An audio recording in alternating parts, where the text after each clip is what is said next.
Have you ever watched your own father destroy your life in front of hundreds of people? Because I have. And the worst part? He thought he was winning. My name is Fiona. I'm 28, and 6 months ago I broke the one rule my father built his empire on. Never marry for love. My father isn't just rich. He's powerful.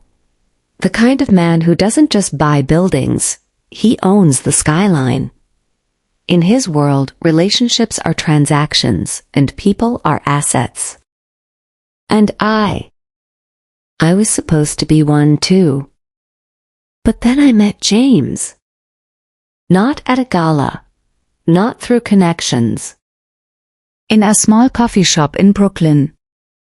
He wore a faded flannel shirt, hands rough from work, grease still under his nails. He noticed I hadn't taken a sip of my coffee in 10 minutes.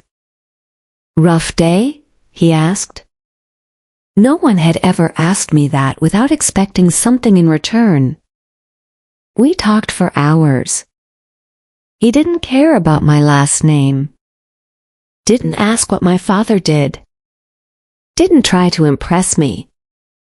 And for the first time in my life, I felt seen. 6 months later, I told my father I was marrying him. The reaction? Ice. "A mechanic?" he said slowly. "From Queens?" "He's a good man," I replied. My father laughed. Good men don't build empires. They get crushed by them. 3 days later, he had a full report on James. Income. Assets. Background. Everything. And according to him, James was nothing. "End it," my father ordered, "before you embarrass this family." I didn't. That's when the punishment started. First, my bank accounts were frozen. Then, my job quietly disappeared. Friends stopped answering. Doors closed. Every privilege I'd ever had vanished in a week. My father wasn't angry. He was strategic.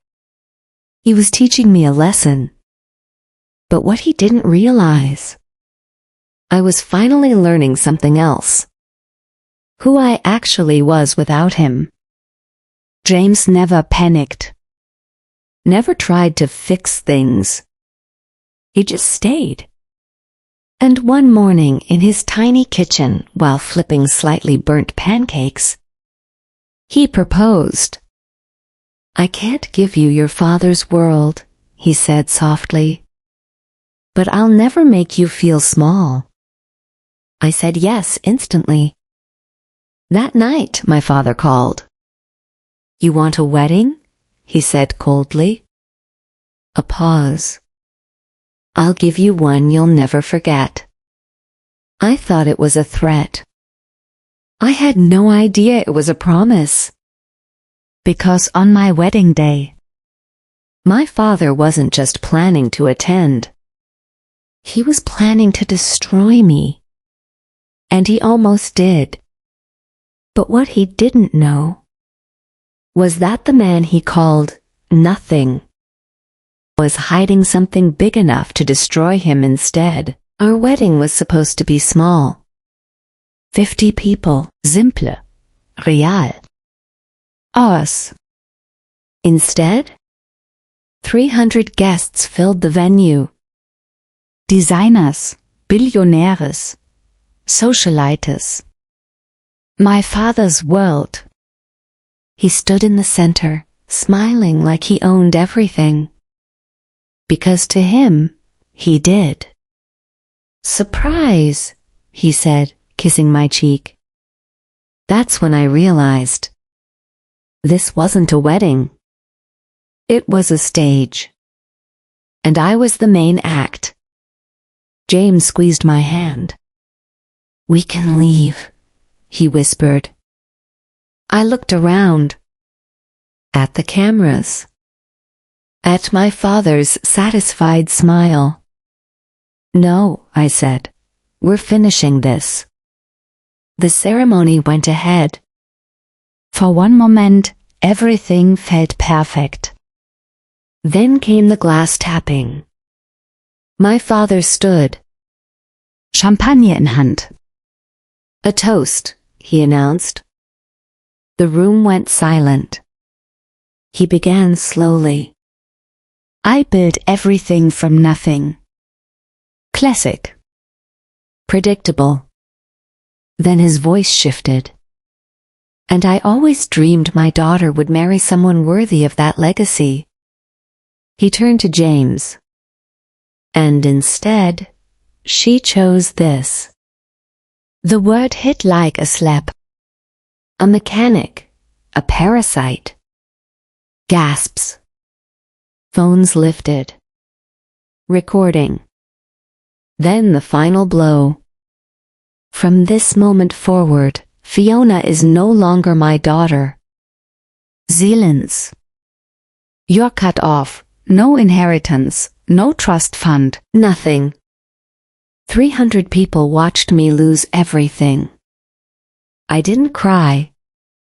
I didn't move. I just stood there. James? Didn't flinch. Not even a little. He stood up calmly, faced my father, and said something that made no sense at the time. We don't need it. My father laughed. You have nothing. James smiled. That small, quiet smile. I have her. There was something in his tone. Something steady.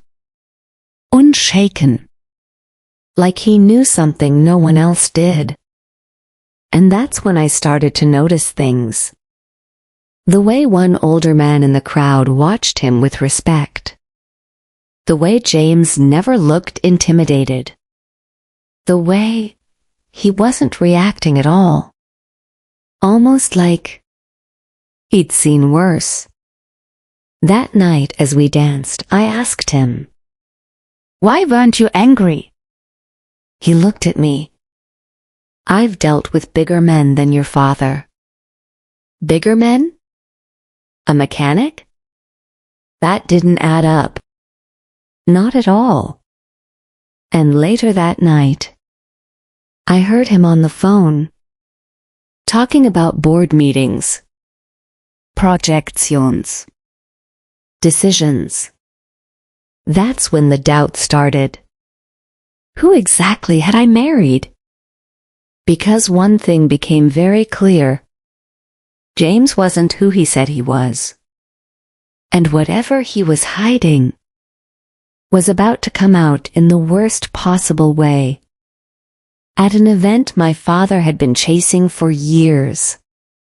An event that would change everything. 4 months after the wedding, I hit rock bottom.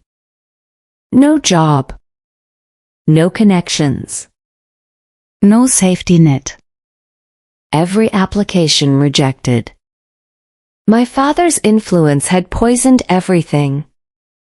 For the first time in my life, I was truly on my own. But something unexpected happened. I started building. A small marketing business. 1 client. Then 2. Then 5. Slow. But mine. Meanwhile, James stayed the same. Supportive. Calm. Too calm.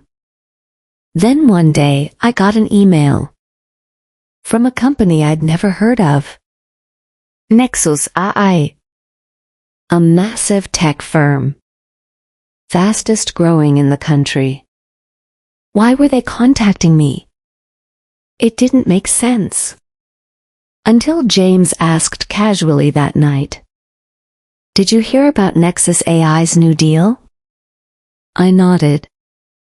"Everyone's talking about it." He smiled. "Interesting, right?" That smile again. Like he already knew the outcome. Then came the moment.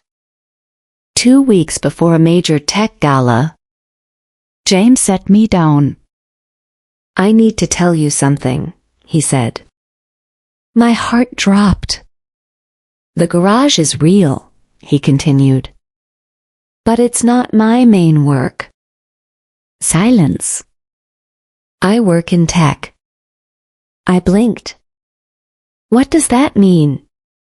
He hesitated.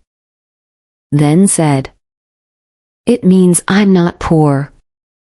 That was an understatement. But he wouldn't say more.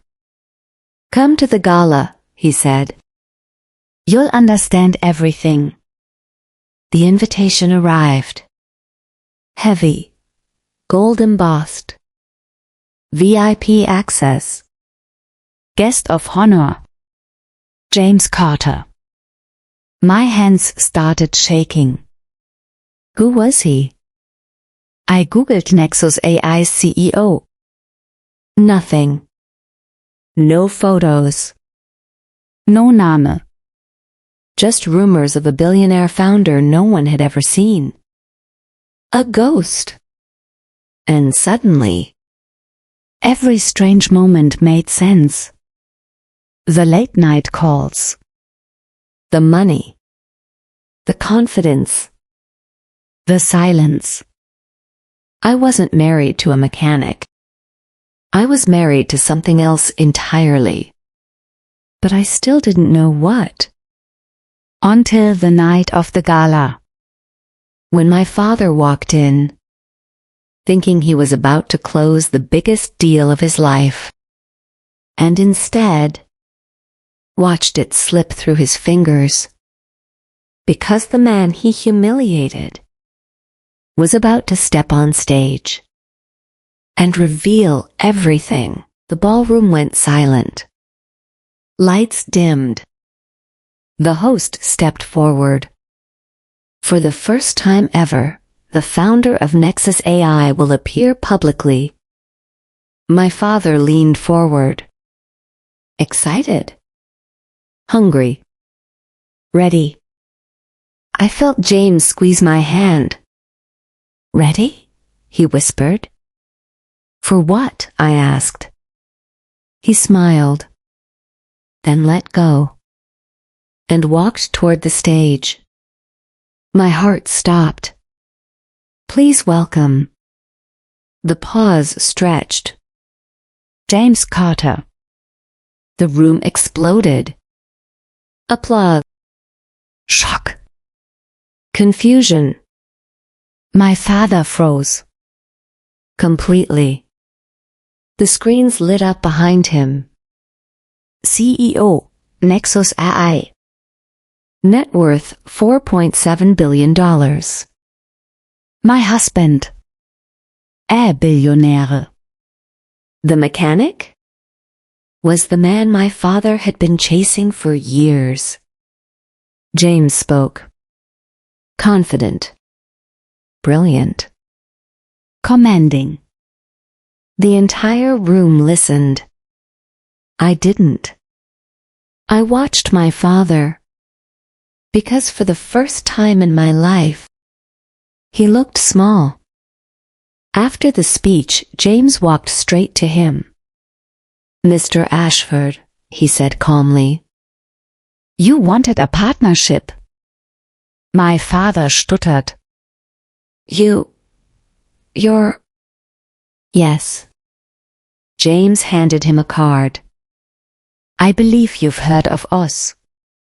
Then came the final blow. "We won't be working with your company." Silence. Why? My father demanded. James stepped closer.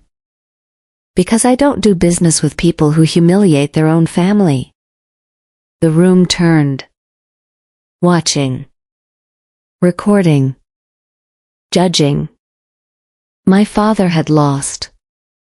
Not just the deal. Everything. His reputation. His leverage. His control. All gone. Because he misjudged one man. And underestimated one decision. Love. Later that night, James held my hand. You okay? He asked. I smiled. For the first time, yes. Because now I understood something powerful. Money can build empires. But it can't build respect. And without that, everything eventually falls. So let me ask you. If you were me, would you forgive him? Or let him live with the mistake forever?